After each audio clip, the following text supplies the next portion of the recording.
When we think of murder, we often think of really horrific murders that are very violent, explosive, whether it's a stabbing, a gunshot, a sudden strangulation. But what do you think of if you have a death that's not caused by an actual act, but a profound lack of action? What if the killer isn't necessarily driven by malice, but really by apathy or greed and unwillingness to exert any effort to help someone else, and life hangs in that balance? Well, today we're going to examine a heartbreaking case of Dinora Cardozo. She was a 79-year-old, and her case really lays bare how a slow, agonizing, untimely death can be caused by a lack of action. 79 years old, a mother, a grandmother. She lived in Brockton, Massachusetts, and she was living at a unit at a high rise for elderly who needed care. It was called the Bel Air High Rise Senior Housing Complex. So she had a good place to be to get care for her severe diabetes. But before we get to the but, let's start with the good. I want to start with the good in this case. She had family to help care for her. She had a daughter named Eva Cardoso, and she was a paid caregiver for her own mother. What a perfect combination. She could live on the money that she could earn to also love, nurture, care for her 79-year-old mother who had severe diabetes and needs. Now, also, fortunately, and a blessing is to have a granddaughter. So this was the daughter's niece, actually. And the granddaughter was Kayla Cardozo. She was able to be what's called a healthcare proxy. So this was all under a state program called Mass Health.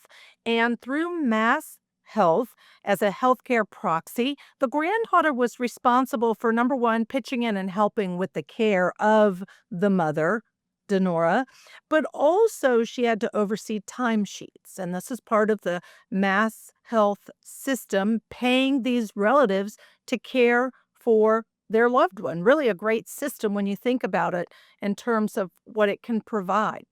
There was also a third caretaker because they needed somebody with medical knowledge. So there was a visiting nurse. This was Lisa Hamilton, and Lisa was a registered nurse. She was paid to visit Dinora weekly, and she would check on her care.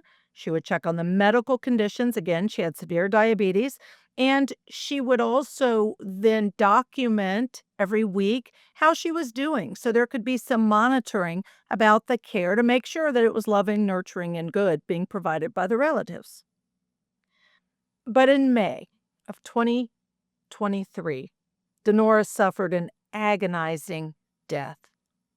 How? Well, it was at the hands of all three of her caretakers.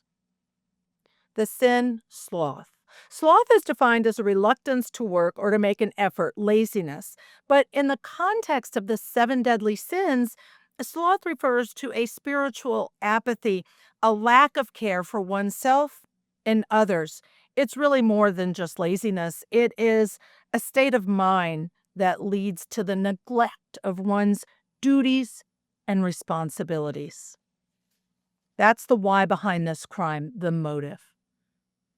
I'm Ashley Willcott. I'm a TV anchor, a former judge, a trial attorney, and I would say that almost every one of the cases that I've dealt with in any capacity intersects with one of the seven deadly sins: pride, greed, wrath, envy, lust, gluttony, and sloth, opposite of the seven heavenly virtues. Temptations that, when taken too far, turn deadly.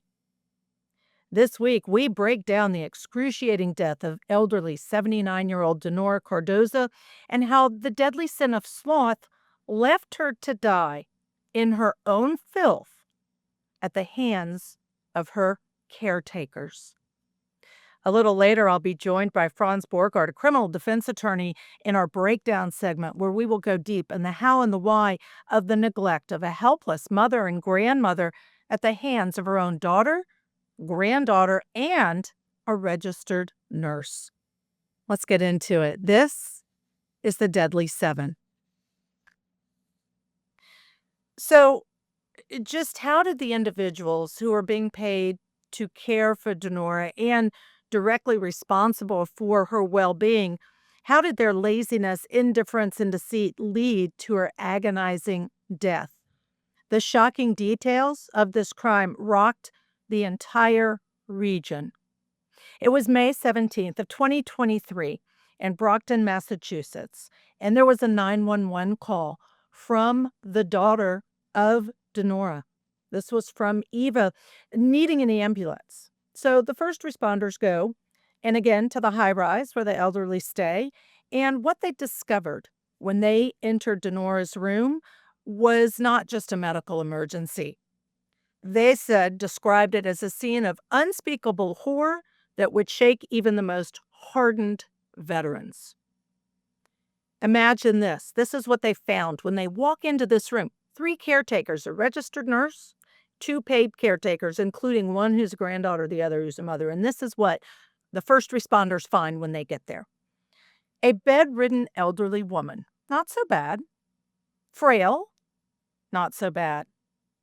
And then the bad begins, literally stuck to her mattress. Her skin had grown over parts of the bedding, fusing her to the surface, blackened, they said, with months, if not more, of her own feces and urine. This didn't happen overnight. This didn't happen in a week. It took months. They described the air as being thick with the stench of decay and neglect. A decaying body is what they smelled when they walked into that room. And then they said the insects. There were cockroaches, bed bugs, swarming and infesting not just the apartment. You could set down a cup of coffee in the apartment and the bugs would scatter. The cockroaches would scatter. But that wasn't the worst part. Dinora herself was covered with bugs. The emergency crews couldn't even separate her from the bed. They had to take her to the hospital on the bed, on the mattress, because they couldn't separate her skin, her body from that mattress. Dinora Cardozo did suffer from severe diabetes and was entirely dependent on the caregivers. But that care was really a grotesque parody of her needs. That 911 call was on May 17th. 2 days later, after being in the hospital for those 2 days, on May 19th, she died from this. She died from necrotizing fasciitis and sepsis. What are those things? One is a flesh-eating disease, and the other is a deadly bloodstream infection. Both are the direct result of untreated, severely infected bed sores. Now, bed sores can come quickly, but it can take a longer amount of time to get that bad. That doesn't happen overnight. These are the kind of bed sores that developed when a person is left unmoved, unturned, uncleaned for weeks, even months. Now, the diabetes was also uncontrolled, so her kidneys were also failing. This was not an accident. This was not a sudden illness. This was a death manufactured by neglect, by a profound lack of effort from her own loved ones who were being paid, who had a duty to protect her. She was murdered. And joining me now is Franz Borghardt. Franz, I've been wanting to have you on. You're a criminal defense attorney in Louisiana. You do phenomenal work. And I also am appreciative because I know of your faith, and this is all about the 7 deadly sins. So thank you so much for joining today. This is a hard case because it's about elder abuse. And I think any of the 7 deadly sins could be part of a motive for those who are committing crimes. But in this particular case, what really stood out to me was sloth. And the reason is because of the laziness, quite frankly, that it takes for a person, the lack of any spiritual guidance or belief to care for their elderly mother, grandmother, and a third person, a registered nurse. So, first, let me just ask you about that. Do you see any of sloth being involved in a crime like this? Well, Judge, thank you for having me on. Yes, sloth is one of the ones that jumped out, greed as well. The funny thing about sloth is people commonly think sloth is just lazy, you know? But it's also from a spiritual standpoint, it's also not doing the thing you're supposed to do and doing other things. And that's all over this case, Judge. I mean, you've got someone who's taking government money to care for somebody. The system allows that, allows family members to get money to care for somebody. And, I was reading about this story and it's just horrendous. So, yeah, sloth is definitely there. Greed, I'm sure we could probably squeeze in a few more. But yeah, sloth and greed are the two that jumped out. So the interesting thing to me, let's talk about the greed part a little bit because her daughter Eva received a hundred more than $140,000 to care for her in a year. That's a lot of money, and it's through the healthcare system set up to help provide for an individual like this at 79, diabetes, couldn't care for herself. So she was supposed to provide the basic care. Then you have the granddaughter who was considered what's called a healthcare proxy and another personal assistant. So she was supposed to not only oversee the care being provided by the daughter, but also to do the timesheets. And then the third person, let's talk about the registered nurse, because she was to do a weekly check in and she was to monitor the medical conditions. And one of the things that I have to mention about her that stood out is that she not only said in her notes that the diabetes was well controlled, quote unquote, another quote that this patient was well cared for and alert. She also failed to mention all of the things that were wrong with her for a long time that led to her death. And that included the pressure ulcers, the feces, the bed bugs, the cockroaches. This registered nurse never said anything about those. So here she is turning a blind eye, as well as the granddaughter turning a blind eye. And the prosecutors say that they looked the other way. And the reason they looked the other way, even though they saw the horrendous conditions, were for the cash. So I Yeah. like the fact, and look, what we are seeing nationally now is individuals being charged with negligent based crime, not doing what you're supposed to do. So I like the fact that the nurse is being charged because if anybody else, if anybody else has an excuse about standard of care, she does not have that excuse. She could have easily said, "Hey guys, this is not okay. She deserved your mother deserves better. This woman deserves better." So I like the fact that she's charged. I think what was interesting, Judge, was the bonds are kind of low. I don't know if you saw the bonds are like $500, and maybe that's just something that they do in that jurisdiction. But look, the only excuse for not caring for this individual is the greed component, because ultimately she gets money for healthcare, and they're getting paid to provide healthcare to her. And so every dollar they're not spending on the healthcare is more money they pocket and they keep. There's no excuse for bed bugs, roaches. There's no excuse for letting her be in her own feces and the bed sores. These are all like not necessary, terribly cruel. And it begs the question, how long was this going on? So 79-year-old woman, basically providing this family the ability to get compensated to care for her. And this is, by the way, Judge, this is something that most families don't get compensated to do. Most of us, if we're caring for a loved one that is elderly or sick, the government doesn't pay us to care for them. This is the government saying, "Hey, we're going to give you compensation to take care of her. At the bare minimum, you should take care of her." And it's just so disappointing and frankly scary that this happened. I think this is going to be one of those cases, Judge, where someone's going to be made an example out of. I agree. I agree. And let me just say this, the other part of this is that they Okay, how do I break this down, Franz? I know you understand this. You just alluded to the standard of care by a registered nurse because they have a standard of care. However, I would argue this was not just a daughter and a granddaughter who was the daughter's niece that were not providing the care. I think they had a standard of care because they were being paid by the health system in Massachusetts. And as a result, they had specific titles, they had specific responsibilities, they had specific duties: personal care attendant, healthcare proxy. And I think that creates an additional standard of care on those two individuals, not just relatives now, that allows the criminal charges to be pursued against them. Judge, I think you're absolutely correct. I think you've got a couple of things at play. Most states have what's called negligent homicide, or a homicide that's based on gross negligence. I think you clearly have this here.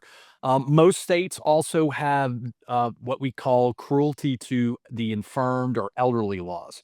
Those crimes actually generally have more of a sting than the negligent homicide crimes.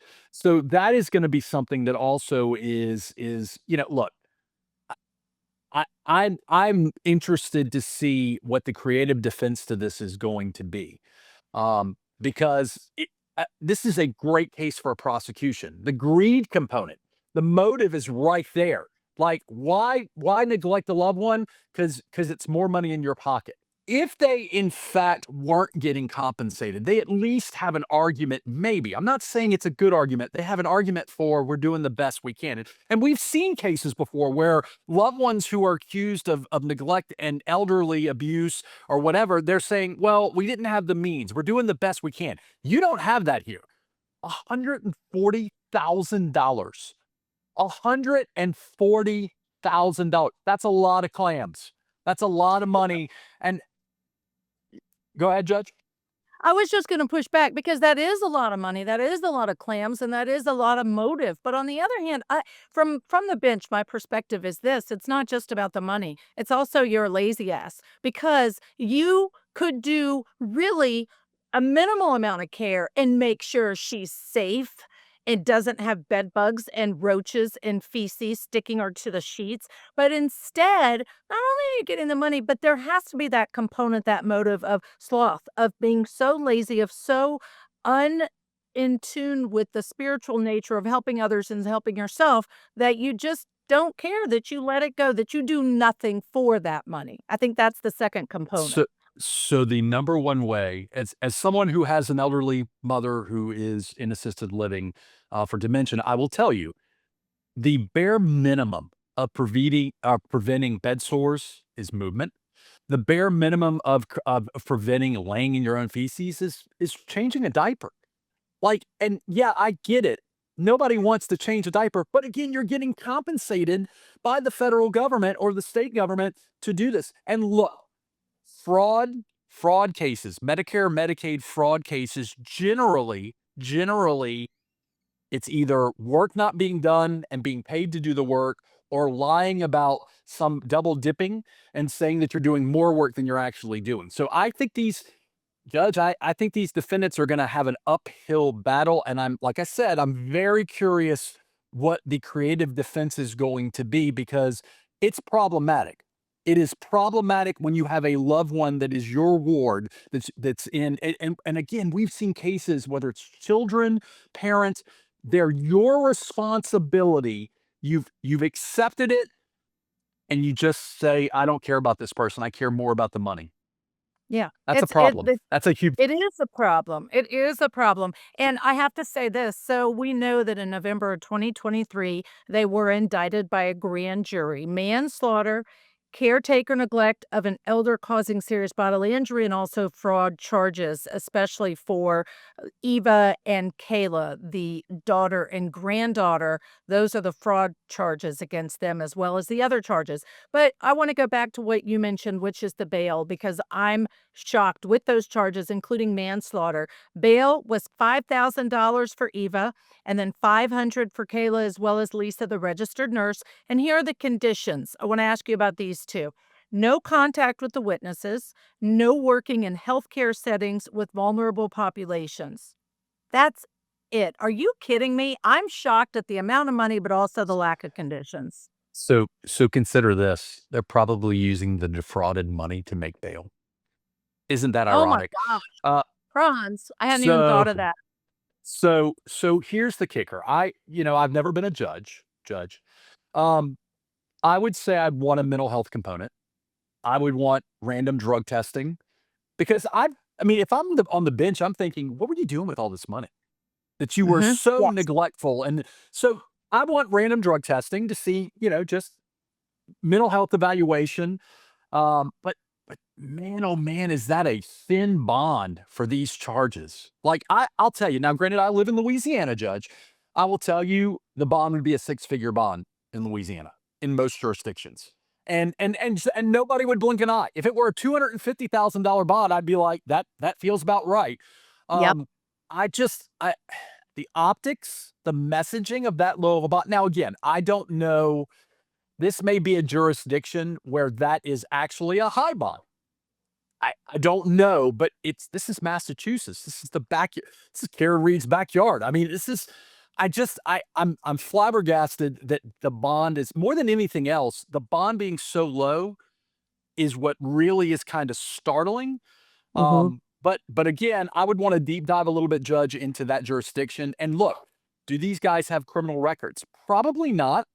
Probably not. But we don't know. Um, and here's the thing, like, do they fight the charges? Do they ultimately try to find some kind of safe haven in terms of a plea negotiation? I don't see how they avoid jail time. I do not see how they avoid jail time. And then the other component, and I wasn't able to discern this from the articles I was reading about it. Are there other family members that are championing this victim, or is it just going to be the Commonwealth? Because I'm not sure. Because if there are other family members, then the question becomes, well, where were you guys? Where were you guys when all this was going down? Now look, the other side, the other side of the coin. Diabetes in and of itself is something that's very difficult to regulate. Even if you're doing the medicines, even if you're doing the dietary components.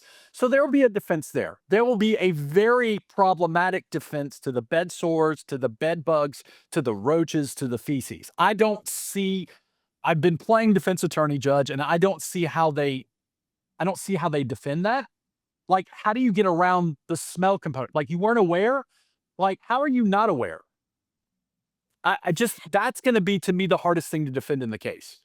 And to me, it's gonna be not they weren't aware, but it wasn't my responsibility, and therefore I didn't go in the room, and therefore I wasn't aware. I think the only defense is, "But that wasn't my responsibility. That wasn't my job. That was so and so's job. That was so and so's job." And I have to say, this crime rocked the community, the entire region, not the county, not the city, the entire region of Massachusetts because of the horrific nature of the injuries. So I don't understand from what I read either that it was necessarily there was other family pushing on this, but rather the community in whole for the entire region because they couldn't stomach, as most of us can't, what happened to this 79-year-old mother, grandmother, in a high rise, staying in an assisted living where you would think, I mean, unfortunately, a lot of our elderly, as you well know, they can't even afford to find a place to live, much less be in an appropriate high rise that cares for these kinds of needs and have 3 caretakers and yet falls through the cracks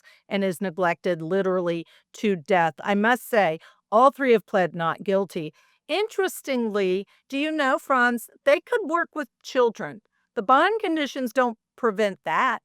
Don't prevent, but what's your reaction? My reaction too from the bench is I can't fathom them being allowed to work with children either, but yet they are allowed to. So I would want to deep dive to see if they had other clients and other patients that they were the supervising, including the nurse, by the way, including the nurse. Um, Generally, what we see is a catch-all phrase: "No Medicare, Medicaid work while the charges are pending."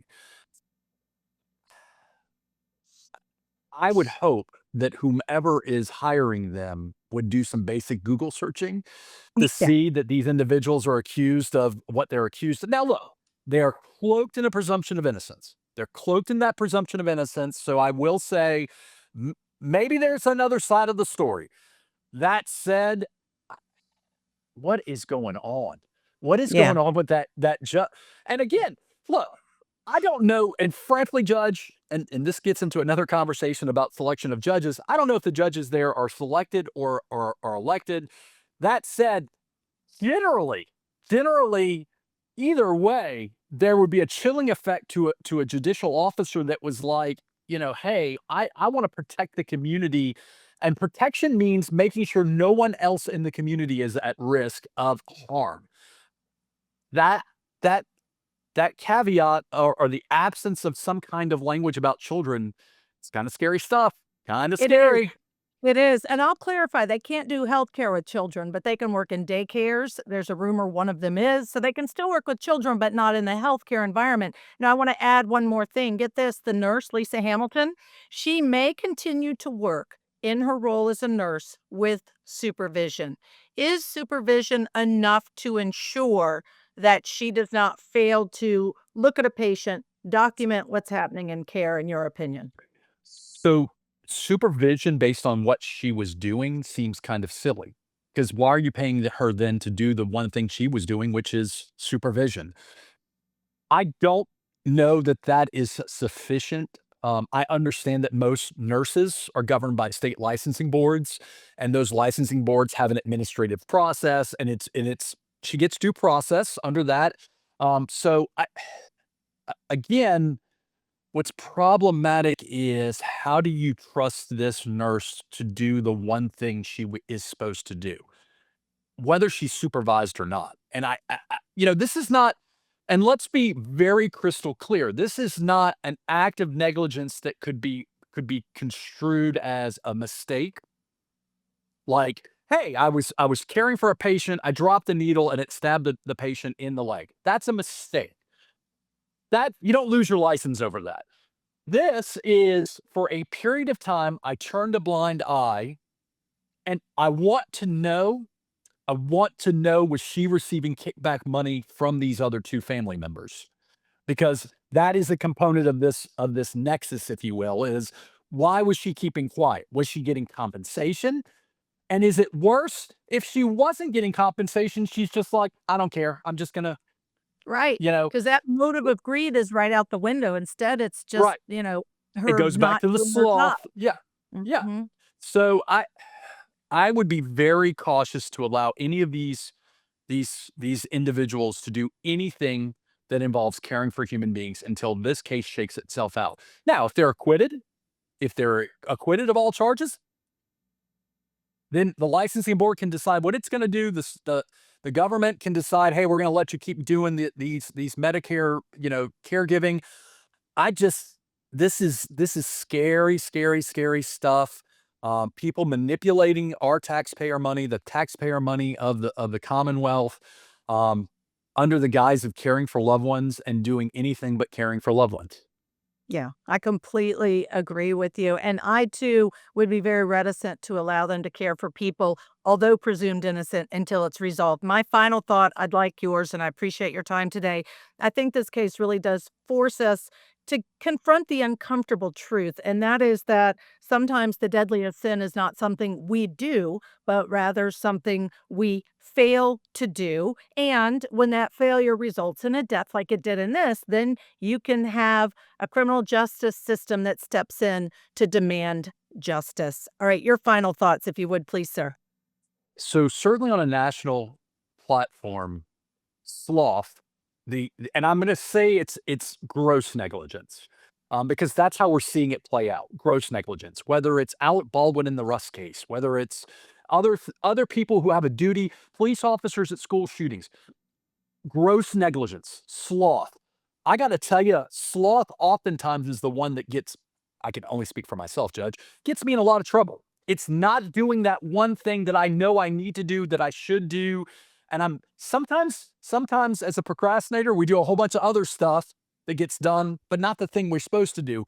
But in this case, this gross negligence motivated by money, motivated by greed, motivated just maybe by the fact that you're not a good person. It is those kind of cases are the really, really, really scary ones because for some reason we understand bad people who do crimes of violence. We understand that more easily than the person who hides in plain sight, who's getting money to do something and just doesn't do it, especially when it's a loved one, especially when it's someone they have no excuse not to care for. I got to tell you, Judge, I'll say it again. I would believe that these individuals are going to be made an example of in the community. And hopefully, other people will see this and say, you know what? I need to be more diligent in what I do. It's the right thing to do. The right thing to do. Franz Borghardt, thank you so much. I'm so appreciative and adore you.